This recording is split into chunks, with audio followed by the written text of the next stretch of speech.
जी अस्सलाम वालेकुम रहमतुल्लाहि व बरकातुहू। जिस तरह मैं पहले गल की सी ना कि पाकिस्तान दे विच जिहड़ी तारीख पढ़ाई जाती है लोगों को, वो ये वे कि जी कायदे आज़म नूं नबी करीम सल्लल्लाहु अलैहि वसल्लम ख्वाब च आए तो उन्होंने आके कहा जी पाकिस्तान वास्ते तुसी कोशिश करो, तो वो फिर इंडिया गए तो उन्होंने जाके तो उत्थे सियासत च दोबारा हिस्सा लिया और मुस्लिम लीग लीड किया। लेकिन जी सच गल है वो ये वे कि जो सबूत तुहाडे सामने पिछे मस्जिद फजल लंडन नज़र आ रही, जिन्होंने 100 साल मुकम्मल हो गए ने, इस साल बनया। इत्थों कायदे आज़म ने आके जी तकरीर की और उन्होंने दसिया कि मैं किस तरह दोबारा तैयार होया वां। यह साडे नाल इस वक्त मौजूद ने अल फजल इंटरनेशनल जिहड़ा रसाला जिहदे वास्ते सब अखबार अल फजल जिहड़ी कि रवा दे विच हर घर दे विच सानूं पहुंचदी सी और हर अहमदी जानदा।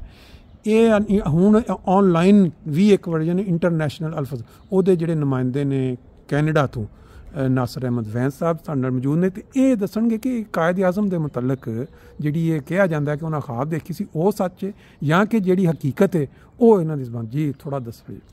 हाँ जी, वो ये गल है कि कायदे आज़म उत्थे दे लीडरां तो इन्ने मायूस हो गए जी कि उन्होंने मुश्किल फैसला कर लिया कि मैं हुण इत्थे लंडन ही आके रहना है।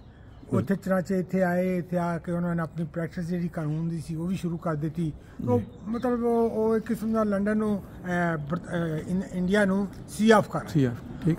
इत्थे आए जदों ते हज़रत खलीफा सानी रज़ी अल्लाह तआला नूं पता लगा कि एक कायदे आज़म लीडर मोहम्मद अली जिन्नाह ऐसा एक मुखलिस लीडर मुसलमानों का जी, वो मतलब मायूस होकर ते लंदन बह रहा है जी। हजूर ने फिर इत्थे जेड़े सन दरद साहब मुबल्लग जमात जी, उन्होंने फिर भेजिया इत्थे जी और उन्होंने कहा कि तुसी कायदे आज़म नूं इस चीज़ के उत्ते मतलब मुलाकात करो और उन्होंने कहो जी कि तुहानूं ज़रूरत है, तुहाडी ज़रूरत है उत्थे इंडिया दे विच, तुसी उत्थे आके मुसलमान लीड करो। एडा मुखलिस लीडर हो के ते वो इत्थे आके रोस के बह रहे, ये तो मुनासिब गल नहीं है। चाचे कायदे आज़म दे नाल फिर वो मौलाना दरद साहब मिले, उन्होंने कई मुलाकातां कीतियां।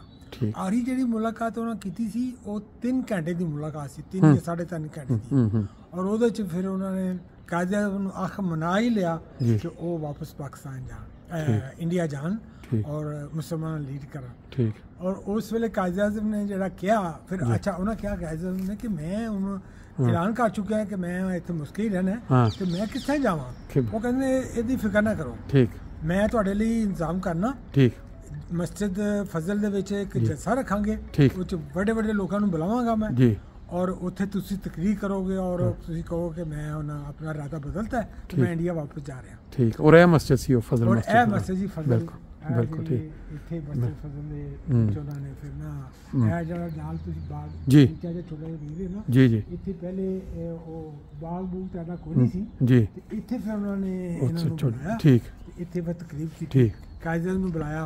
कायदे आज़म ने जिहड़े पहले अल्फाज तकरीर कहे ना वो ये कहे कि दरद साहब ने मेरे वास्ते कोई हरफ नहीं छड़े कहन दे बचन दे कि मैं इंडिया ना जावां। ठीक। इन्होंने मैनू मजबूर करता कि मैं लाजमन उत्थे जावां। ठीक है। ते इस वास्ते उन्होंने फिर तकरीर दा उन्वान सी इंडिया का मुस्तकबिल। अच्छा ठीक। उस उन्वान दे उन्होंने तकरीर की, बड़े बड़े लोग आए सन, इत्थों दे बिशप सी और कई मतलब सियासतदानां नूं जिहड़े उस जमाने च किहड़े सन दी 1924 दी 1933 दी गल है। अच्छा 1933 दी गल है। ठीक।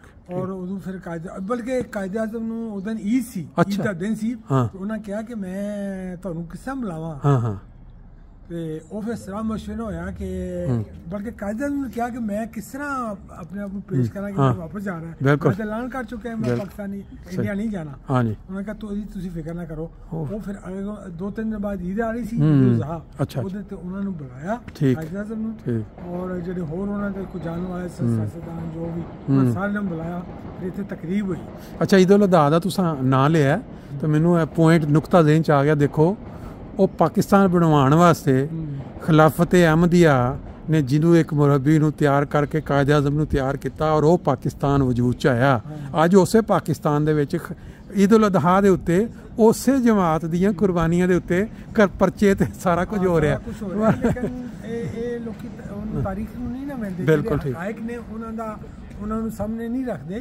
ਹਕਾਇਕ ਇਹੀ ਨੇ ਕਿ ਕਾਇਦ ਆਜ਼ਮ ਨੂੰ ਫਿਰ ਉੱਥੇ ਜੋ ਤਕਰੀਰ ਕੀਤੀ ਹਿੰਦੁਸਤਾਨ ਦਾ ਮੁਸਤਕਬਲ, ਉਹਦੇ ਤੇ ਤਕਰੀਰ ਕੀਤੀ ਕਾਇਦ ਆਜ਼ਮ ਨੇ, ਔਰ ਉਹਦੇ ਬਾਅਦ ਉਹਨਾਂ ਨੇ ਲੋਕਾਂ ਦੇ ਸਵਾਲਾਂ ਦੇ ਜਵਾਬ ਵੀ ਦਿੱਤੇ। ਠੀਕ।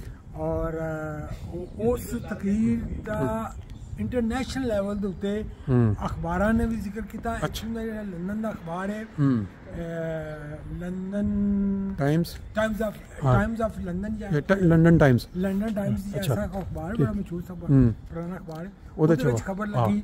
ਇੱਕ ਹੋਰ ਅਖਬਾਰ ਇੰਡੀਆ ਇੱਥੋਂ ਦਾ, ਮਤਲਬ ਇਹ ਸਾਰੇ ਸਬੂਤ ਮੌਜੂਦ ਨੇ। ਇਹ ਉਹ ਗੱਲਾਂ ਜਿਹੜੇ ਉਹ ਜ਼ੁਬਾਨੀ ਕਰਦੇ ਨੇ ਉਹ ਨਹੀਂ, ਉਹ ਨਹੀਂ ਹੈ, ਬਲਕਿ ਉਹ ਅਖਬਾਰਾਂ ਦੇ ਵਿੱਚ ਸਬੂਤ ਆਏ। ਔਰ ਇੰਡੀਆ ਦੇ ਕਈ ਅਖਬਾਰ ਸਨ, ਅਫਰੀਕਾ ਦੇ ਕਈ ਅਖਬਾਰ ਸਨ, ਉਹਨਾਂ ਦੇ ਵਿੱਚ ਧੁੰਮ ਪੈ ਗਈ। ਬਿਲਕੁਲ ਸਹੀ। ਔਰ ਫਿਰ ਇਹ ਧੁੰਮ ਪੈ ਗਈ ਕਿ ਇੱਕ ਸਿਆਸੀ ਲੀਡਰ ਇੱਕ ਮਜ਼ਹਬੀ ਜਮਾਤ ਦੇ ਮਰਕਜ਼ ਵਿੱਚ ਜਾ ਕੇ ਤੇ ਸਿਆਸੀ ਤਕਰੀਰ ਕਰਦਾ ਹੈ। ਲੋਕੀ ਤੇ ਹੈਰਾਨ ਹੋ ਗਏ ਸਨ ਇਹ ਕੀ ਹੋ ਰਿਹਾ ਹੈ। ਲੇਕਿਨ ਇਹ ਜਮਾਤ ਅਹਿਮਦੀਆ ਦੀ ਇਹ ਸਟਰਗਲ ਹੈ ਕਿ ਉਹਨੇ ਮੁਸਲਮਾਨਾਂ ਵਾਸਤੇ ਇਹ ਕੋਸ਼ਿਸ਼ ਕੀਤੀ। ਖਲੀਫਾ ਸਾਨੀ ਰਜ਼ੀ ਅੱਲਾਹ ਤਾਲਾ ਨੇ ਕੋਸ਼ਿਸ਼ ਕੀਤੀ ਔਰ ਕਾਇਦ ਆਜ਼ਮ ਫਿਰ ਮੰਨ ਗਏ।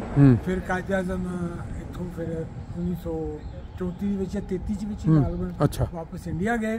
ਉੱਥੇ ਜਾ ਕੇ ਉਹਨੇ ਇਲੈਕਸ਼ਨ ਲੜਿਆ ਔਰ ਬਿਲਾ ਮੁਕਾਬਲਾ ਮੁੰਤਖਬ ਹੋਏ ਅਸੈਂਬਲੀ ਦੇ ਮੈਂਬਰ।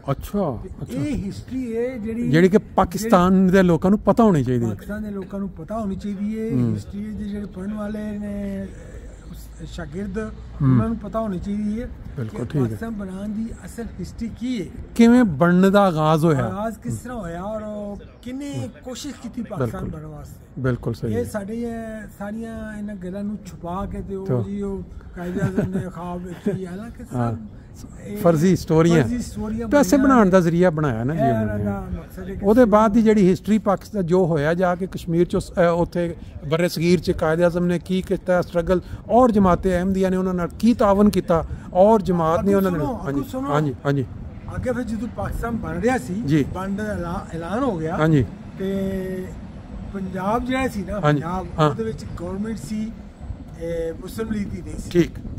ਉਹ ਮੁਸ਼ਤਰਕਾ ਇੰਡੀਆ ਦੇ ਸਾਰੇ ਸਨ, ਉਹਨਾਂ ਲੀਡਰ ਉਹਨਾਂ ਦੀ ਹਕੂਮਤ ਸੀ ਜੀ।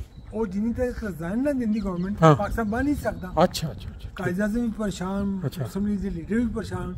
ਉਦੋਂ ਫਿਰ ਸਾਹਿਬ ਖਲੀਫਾ ਸਾਨੀ ਨੇ ਮਸ਼ਵਰੇ ਦੇ ਨਾਲ ਚੌਧਰੀ ਜ਼ਫਰੁੱਲਾਹ ਖਾਨ ਸਾਹਿਬ, ਉਹ ਫਿਰ ਉਸ ਨੂੰ ਮਿਲੇ ਜਿਹੜਾ ਉਦੋਂ ਵਜ਼ੀਰ ਆਜ਼ਮ ਕਲਾਂਦਾ ਸੀ। ਵਜ਼ੀਰ ਆਜ਼ਮ ਕਲਾਂਦਾ ਸੀ। ਉਹ ਫਿਰ ਮਿਲੇ ਆ ਕੇ ਉਹਨੂੰ ਆ ਕੇ ਫਿਰ ਉਹਨਾਂ ਕਿਹਾ ਕਿ ਤੂੰ ਮਤਲਬ ਇਸ ਵੇਲੇ ਤੇ ਪਾਕਿਸਤਾਨ ਬਣ ਰਿਹਾ ਤੇ ਤੂੰ ਕਿਉਂ ਖਾਮਖਾ ਆਪਣੀ ਵਿੱਚ ਸ਼ੁਰੂ ਕੀਤੀ ਹੈ ਤੇ ਤੂੰ ਮਤਲਬ ਇਹਨਾਂ ਚ ਬਹਿ ਜਾ। ਤੂੰ ਬਹਿ ਜਾਏਗਾ ਤੇ ਫਿਰ ਪਾਕਿਸਤਾਨ ਦੇ ਨਾਲ ਮਿਲ ਜਾਏਗਾ ਵੀ, ਇੱਥੇ ਮਤਲਬ ਮੁਸਲਿਮ ਲੀਗ ਦੀ ਬਣ ਜਾਏਗੀ ਕਿਉਂਕਿ ਅਕਸੀ ਤੇ ਮੁਸਲਿਮ ਲੀਗ ਦੀ ਹੈ। ਤਾਂ ਉਹਨੂੰ ਫਿਰ ਕਾਇਲ ਕੀਤਾ, ਉਹ ਮੰਨ ਗਿਆ। ਉਹ ਸਰ ਜ਼ਫਰੁੱਲਾਹ ਖਾਨ ਨੇ ਜ਼ਫਰੁੱਲਾਹ ਖਾਨ ਨੇ ਕੀਤਾ ਸੀ।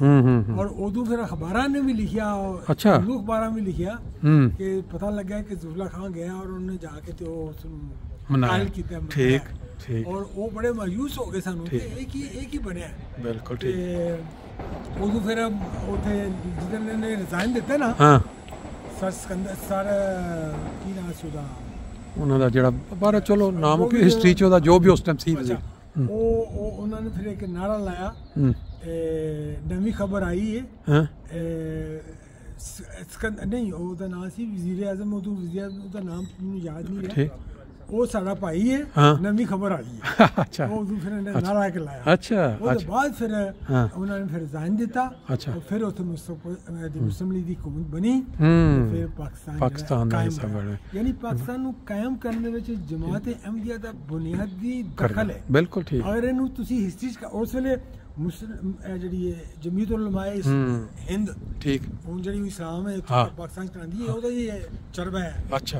ਉਹ फिर उसके बाद मजलिस सहरार और दूसरे जमात इस्लामी और खाकसार तहरीक और भी ये सारियां पाकिस्तान बनने सख्त और ਜਿਹੜਾ ਸੀ ਹਰਾਰੀਆਂ ਦਾ ਲੀਡਰ ਸੀ ਪਾਲੋ ਸ਼ਾਹ ਬੁਖਾਰੀ, ਉਹ ਤਾਂ ਕਹਿੰਦਾ ਸੀ ਕਿ ਪਾਕਿਸਤਾਨ ਤੇ ਕਿਤੇ ਰਹੇ ਦੀ ਪੇ ਵੀ ਨਹੀਂ ਬਣਨ ਦੇਣੀ ਅਸੀਂ।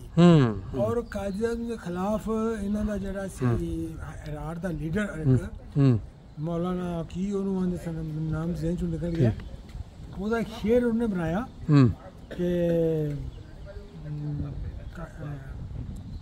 ਸ਼ੇਰ ਮੈਨੂੰ ਯਾਦ ਨਹੀਂ ਆ ਰਿਹਾ ਹੋਇਆ ਔਰ ਰਾਜ ਦੇ ਜੱਸਾਂ ਚੋਂ ਪੜ੍ਹਿਆ ਨਹੀਂ। ਉਹ ਤੇ ਇਹ ਤੇ ਲੇਕਿਨ ਇਹ ਵੀ ਕਿ ਬਦਕਿਸਮਤੀ ਹੈ ਕਿ ਅੱਜ ਦੇ ਲੋਕਾਂ ਨੂੰ ਉਹ ਤਾਰੀਖ ਉਲਟੀ ਕਰਕੇ ਪੜ੍ਹਾਈ ਜਾਂਦੀ ਹੈ। ਜਿਹੜੇ ਮੁਹੱਬੇ ਵਤਨ ਸਨ, ਜਿਹੜੇ ਪਾਕਿਸਤਾਨ ਬਣਾਉਣ ਵਾਲੇ ਸਨ, ਜਿਨ੍ਹਾਂ ਸਟਰਗਲ ਕੀਤੀ, ਉਹਨਾਂ ਨੂੰ ਇਹ ਜਿਹੜੇ ਲੋਕ ਨੇ ਉਹ ਖਿਲਾਫ ਸ਼ੋ ਕਰ ਰਹੇ ਨੇ, ਔਰ ਜਿਹੜੇ ਖਿਲਾਫ ਸਨ ਉਹਨਾਂ ਨੂੰ ਸਮਝਦੇ ਨੇ ਕਿ ਪਾਕਿਸਤਾਨ ਦੇ ਹਮਦਰਦ ਨੇ। ਕੰਪਲੀਟ ਉਲਟ ਗਈ ਸਟੋਰੀ, ਉਲਟ ਤਾਰੀਖ ਲੋਕਾਂ ਨੂੰ ਉਲਟ ਪੜ੍ਹਾਈ ਜਾ ਰਹੀ ਹੈ। ਬਿਲਕੁਲ ਸਹੀ। ਤੇ ਆਖਰ ਕਦੀ ਵਕਤ ਆਏਗਾ ਇਨਸ਼ਾਅੱਲਾ ਜਿਹੜੇ ਬਣਾਉਣ ਵਾਲੇ ਨੇ ਪਾਕਿਸਤਾਨ ਨੂੰ, ਬਿਲਕੁਲ ਜਿਹਨਾਂ ਨੂੰ ਇਸ ਵੇਲੇ ਖੁੱਡੇ ਲਾਉਣ ਲਾਇਆ ਉਹਨਾਂ ਨੇ, ਬਿਲਕੁਲ ਇਨਸ਼ਾਅੱਲਾ ਕਦੀ ਉਹ ਵੀ ਵਕਤ ਆਏਗਾ ਕਿ ਤਾਰੀਖ ਉਹਨਾਂ ਨੂੰ ਯਾਦ ਕਰੇਗੀ, ਉੱਥੋਂ ਦੇ ਲੋਕੀ ਉਹਨਾਂ ਨੂੰ ਯਾਦ ਕਰਨਗੇ। ਬਿਲਕੁਲ ਸਾਡਾ ਤੇ ਈਮਾਨ ਹੈ। ਬਿਲਕੁਲ ਇਹ ਲੋਕੀ ਜਿਹੜੇ ਅੱਜ ਸਾਡੇ ਖਿਲਾਫ ਨੇ, ਅਮੀਰ ਦੇ ਖਿਲਾਫ ਹੋਏ ਨੇ, ਉਹ ਉਹਨਾਂ ਨੂੰ ਸਾਹਮਣੇ ਤਰੀਕ ਹੋ ਸਕਦਾ ਕਿ ਅੱਗੋਂ ਜਨਰੇਸ਼ਨ ਔਲਾਦਾਂ ਜਿਹੜੀਆਂ ਬਣਨਗੀਆਂ, ਜੇ ਅਗਰ ਔਲਾਦਾਂ ਪੜ੍ਹਨਗੀਆਂ ਔਰ ਹਕੀਕਤ ਜਾਣਨਗੀਆਂ, ਫਿਰ ਉਹਨਾਂ ਦੇ ਉੱਤੇ। ਬਹੁਤ ਸ਼ੁਕਰੀਆ, ਥੈਂਕ ਯੂ ਜੀ।